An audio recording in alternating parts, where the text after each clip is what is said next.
नमस्कार मित्रों, अपन BSc third year में एब्स्ट्रैक्ट अलजेब्रा पढ़ रहे थे और एब्स्ट्रैक्ट अलजेब्रा में अपना चल रहा था नॉर्मल सब ग्रुप।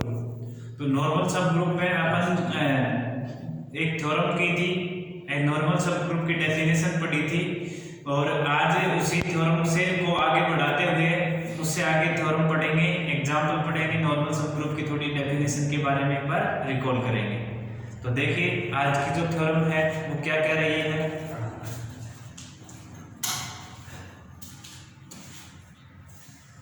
अपन पढ़ रहे हैं एब्स्ट्रैक्ट अलजेब्रा।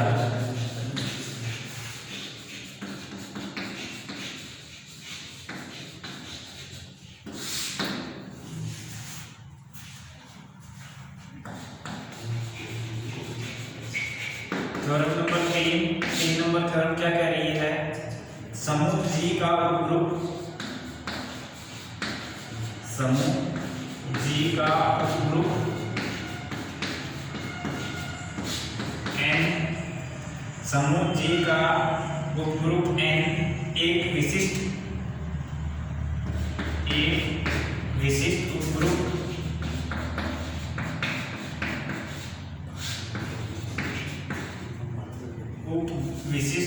उपग्रुप होता है यदि और केवल यदि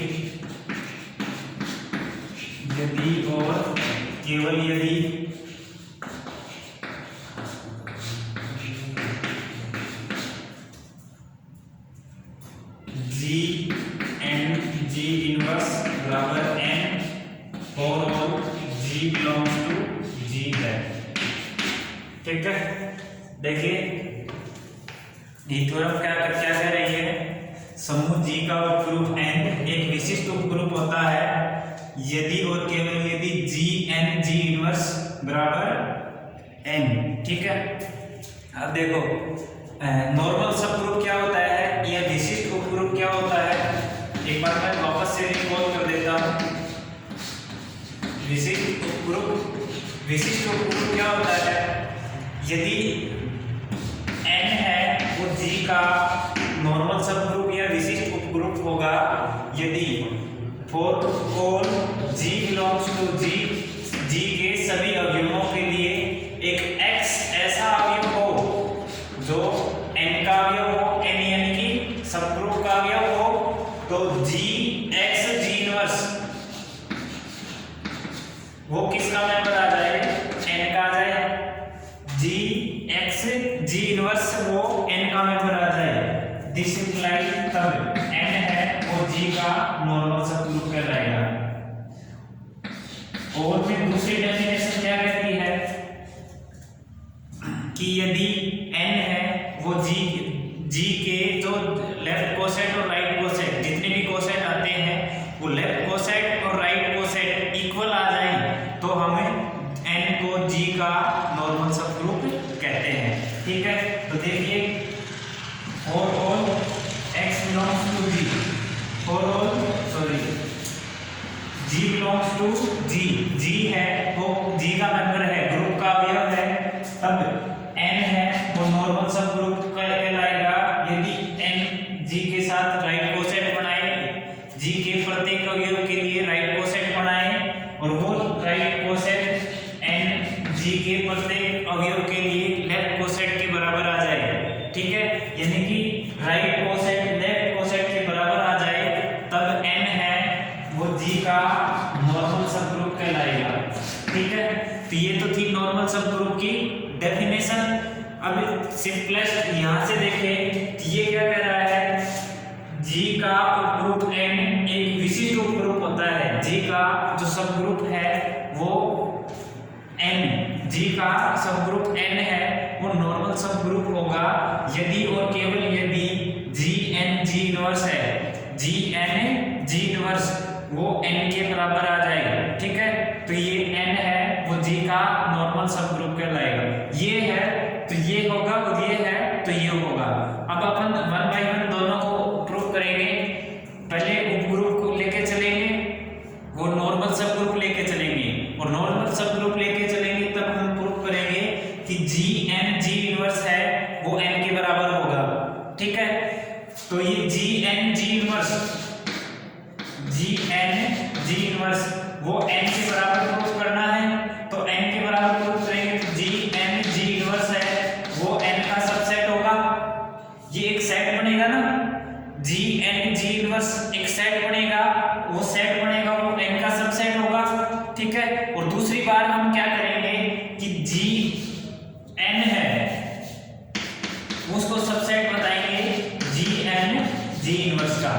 है, एक बार इसको जी एन जी इनवर्स का n का सबसेट बताएंगे, एक बार n को बताएंगे जी एन जी इनवर्स का सबसेट।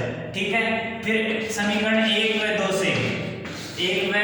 2 से दोनों को क्या लिख सकते हैं, ये इसका सबसेट है और ये इसका सबसेट है, दोनों आपस में अगर सबसेट हुई है तो क्या होंगे, दोनों बराबर होंगे, और दोनों बराबर होंगे तो वही हमें प्रूफ करना है। ठीक है, तो देखिए अपन लिख लेते हैं, प्रूफ में क्या लिखेंगे,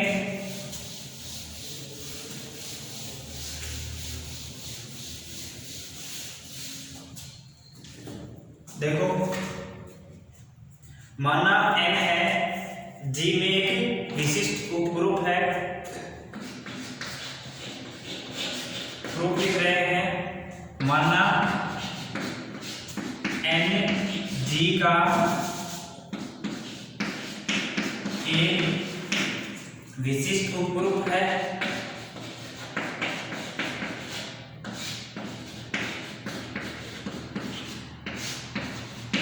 n क्या है, G का एक विशिष्ट उपग्रुप है, then we have to show that, एक n को G का उपग्रुप मान लिया और नॉर्मल सब ग्रुप मान लिया, अब हमें शो करना है, then we have to show that, अब हमें सिद्ध करना है कि G n G इनवर्स है वो n के बराबर होगा।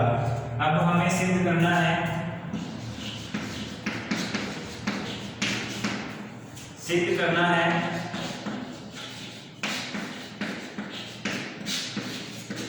G n G इनवर्स वो n के बराबर होगा।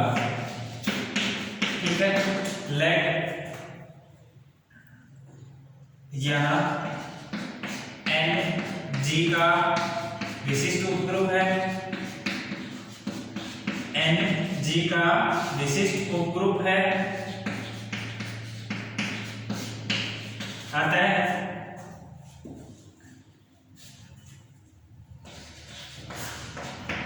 n G का विशिष्ट उपग्रुप है, अतः G belongs to G, G किसका मेंबर है, ग्रुप का अवयव है, और X अवयव है, n लिख लेते हैं, n अवयव है n का, यानी कि G तो ग्रुप का अवयव है और n है वो सब ग्रुप का अवयव है, तब नॉर्मल सब ग्रुप है तो क्या लिख सकते हैं, this implies G n G inverse है वो मेंबर किसका होगा, n का, क्यों, ये G n G इनवर्स किसका मेंबर होगा, n का होगा, क्यों होगा, क्योंकि n है वो G का नॉर्मल सब ग्रुप है, और नॉर्मल सब ग्रुप है तो G मेंबर है G का और n मेंबर है नॉर्मल सब ग्रुप का। ठीक है, तब G n G इनवर्स वो n का मेंबर होगा, और ये नॉर्मल सब ग्रुप की परिभाषा क्या कहती है, नॉर्मल सब ग्रुप की परिभाषा क्या कहती है कि G कोई ग्रुप का मेंबर है और n G कोई नहीं, प्रत्येक G के अवयव के लिए G का अवयव है और n सब ग्रुप का अवयव है, तो G n G inverse n का मेंबर यानी कि सब ग्रुप का अवयव होगा। अब क्या लिख सकते हैं, दिस इंप्लाइज, ये देखो प्रत्येक अवयव के लिए G के प्रत्येक अवयव के लिए ये एक सेट बनाएगा, और जो सेट बनाएगा वो सबसेट किसका होगा, n का नॉर्मल सब ग्रुप का होगा, तो this implies G n G inverse वो ये कैपिटल n आ गया, कैपिटल n का मतलब क्या हो गया, n के सब ग्रुप के प्रत्येक अवयव के लिए हो गया, और सब ग्रुप के प्रत्येक अवयव के लिए हो गया, तो ये एक सेट बनेगा। यहां तक तो अपन एलिमेंट की बात कर रहे थे, और जैसे ही ये कैपिटल n आया, कैपिटल n आते ही पूरा सब ग्रुप कंटेन कर लेगा, वो सेट कंटेन कर लेगा पूरा n, और पूरा सेट कंटेन कर लेगा, तो ये पूरे सभी एलिमेंट हैं वो n के मेंबर आएंगे, इसके प्रत्येक अवयव n के मेंबर होंगे, और जब इसके प्रत्येक अवयव n के अवयव होंगे तो ये क्या बनेगा, सबसेट बनेगा। अपन सबसेट में क्या देखते हैं, सबसेट क्या कहता है, a और b दो सेट है, if every element of a, every element of a in b, a का प्रत्येक अवयव b में हो तो a क्या कहलाता है, a b का सबसेट कहलाता है। और देखो यहां से तो हमने बता दिया कि G n G इनवर्स है वो n का मेंबर है, अब n की जगह कैपिटल N लगाएंगे, यानी कि n के प्रत्येक अवयव के लिए करेंगे, तो जी इनवर्स ये सेट बनेगा और ये सेट क्या कहलाएगा, n का सबसेट कहलाएगा। ठीक है, ये जी इनवर्स हो क्या n का सेट कहलाएगा, सबसेट कहलाएगा। ठीक है, अभी इसको समीकरण 1 लिख लेते हैं, इसको समीकरण 1। अब देखो एक काम तो हो गया है अपना, जी इनवर्स को सबसेट बता दिया n का। अब दूसरा काम क्या बचा है, अपने को अब बताना है कि n सबसेट होगा जी इनवर्स का, n किसका सबसेट होगा, जी इनवर्स का। अब ये और प्रूफ करना है, तो देखो पुनः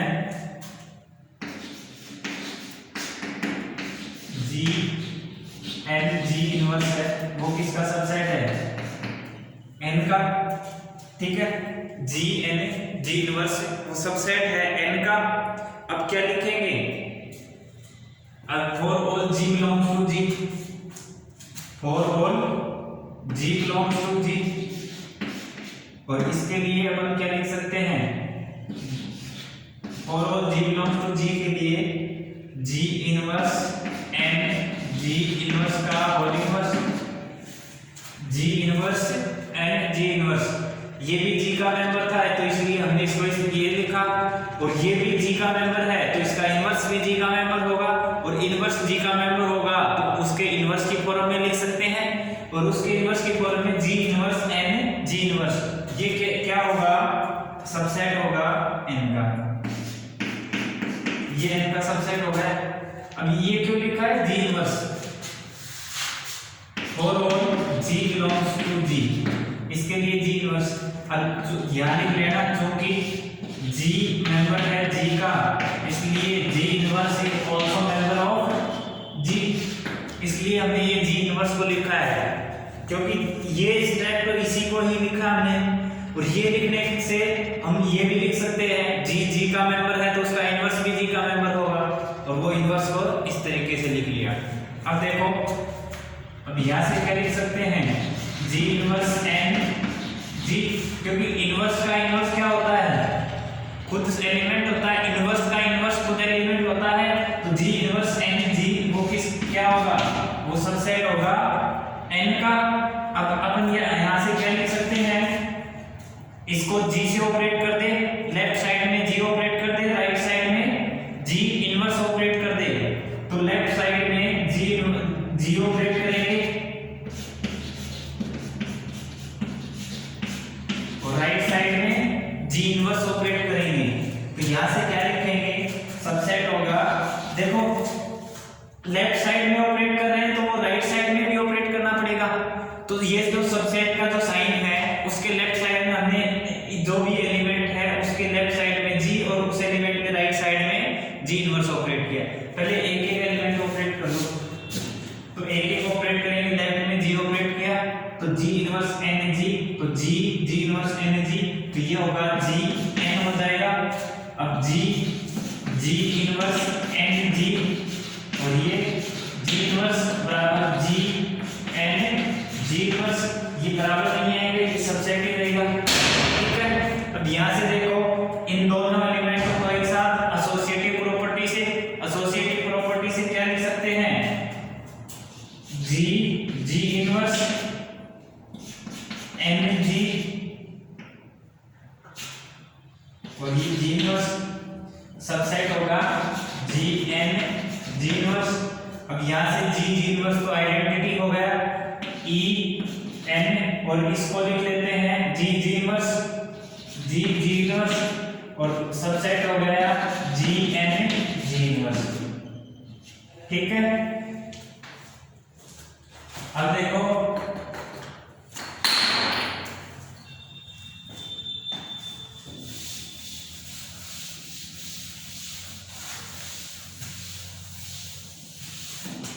अब ये देखो e डॉट n ये अलग हो गया और ये अलग हो गया, e डॉट n ये तो लेफ्ट कोसेट आइडेंटिटी को n के साथ ऑपरेट, लेफ्ट कोसेट और लेफ्ट कोसेट को n के बराबर लिख लेंगे, ये n हो गया, और g इनवर्स ये क्या हो गया, आइडेंटिटी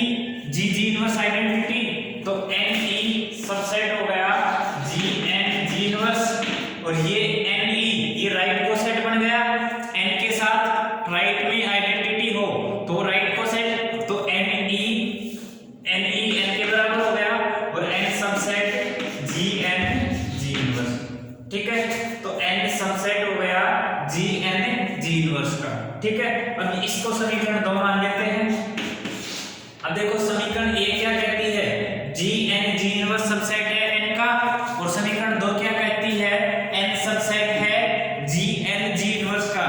तो समीकरण 1 व 2 से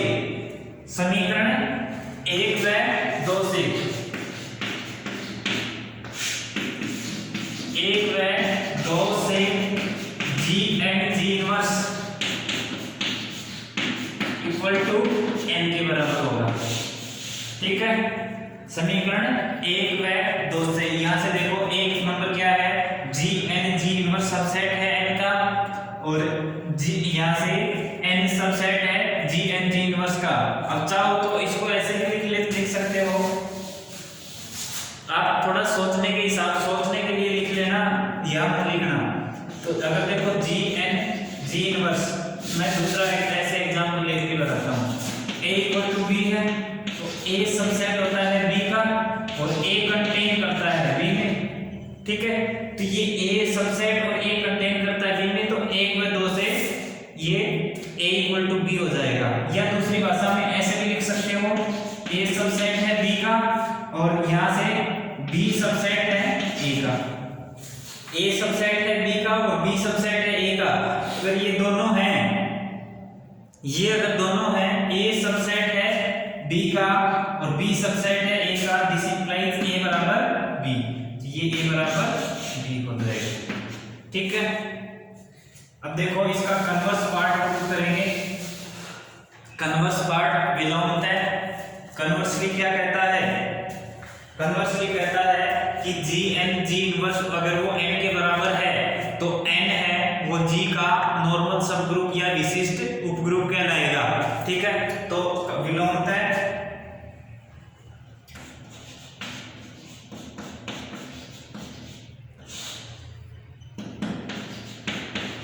यदि G इनवर्स बराबर n for all G belongs to G, तब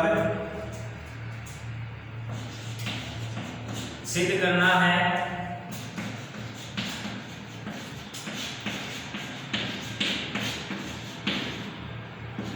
n G का विशिष्ट उपग्रुप होगा, n है वो G का विशिष्ट उपग्रुप होगा। अब यहां से देखो, यदि G इनवर्स बराबर n, दिस इंप्लाइज क्या लिखोगे, G इनवर्स बराबर n हो गया, this implies G inverse subset होगा n का। देखो G इनवर्स है वो सबसेट होगा n का, और ग्रुप की नॉर्मल सब ग्रुप की डेफिनेशन क्या कहती है, नॉर्मल सब ग्रुप की डेफिनेशन कहती है कि अगर n G का नॉर्मल सब ग्रुप होगा, यदि G inverse small g small n small g inverse element किसका हो, n का हो, for all G belongs to G और n बिलोंग्स टू n है वो सब ग्रुप का मेंबर है और G ग्रुप का मेंबर है, ठीक है। तो G इनवर्स वो n का मेंबर आ जाए, तो n है वो नॉर्मल सब ग्रुप होगा। तो यहाँ से देखो ये इक्वल दे रखा है G इनवर्स। देखो कन्वर्स प्रूफ करने के लिए जो नीचे लिखा है वो लेके चलेंगे, ऊपर वाला प्रूफ करना होता है, और ऊपर वाला प्रूफ करना है तो नीचे जो दे रखा है वो क्या दे रखा है कि G इनवर्स है वो n का मेंबर है, G इनवर्स है वो n का मेंबर है। तो G इनवर्स इक्वल दे रखा है, तो वो उसको क्या बता सकते हैं, सबसेट बता सकते हैं, और सबसेट बता सकते हैं तो ये भी कह सकते हैं कि G इनवर्स एलिमेंट है n का, for all G belongs to G और n belongs to n। G है वो G का मेंबर है और n है वो सब ग्रुप का मेंबर है। अतः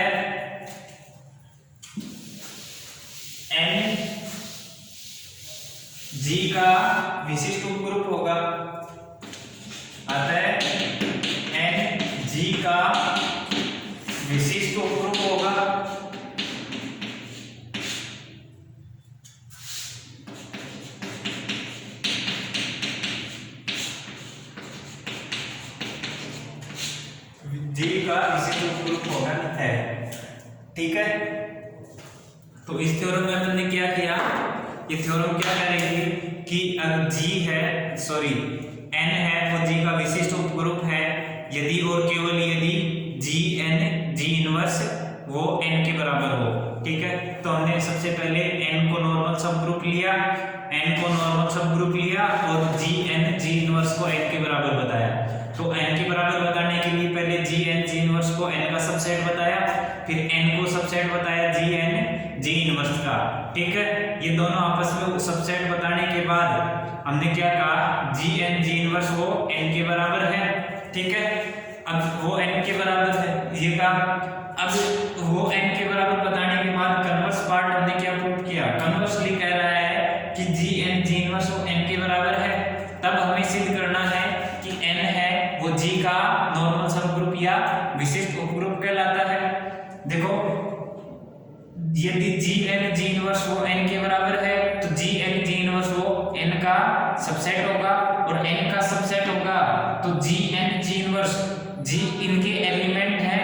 G इनवर्स G है वो कैपिटल G का मेंबर है, और स्मॉल n है वो कैपिटल N का मेंबर है, यानी कि G ग्रुप का अवयव है और N सब ग्रुप का अवयव है। तब स्मॉल G इनवर्स वो N का मेंबर है, और N का मेंबर बता दिया यानी कि सब ग्रुप का मेंबर है। तो अपन क्या कह सकते हैं, विशिष्ट उपग्रुप की परिभाषा से N G का विशिष्ट उपग्रुप है। ठीक है, और चाहो तो आप लिख लो, विशिष्ट उपग्रुप की परिभाषा से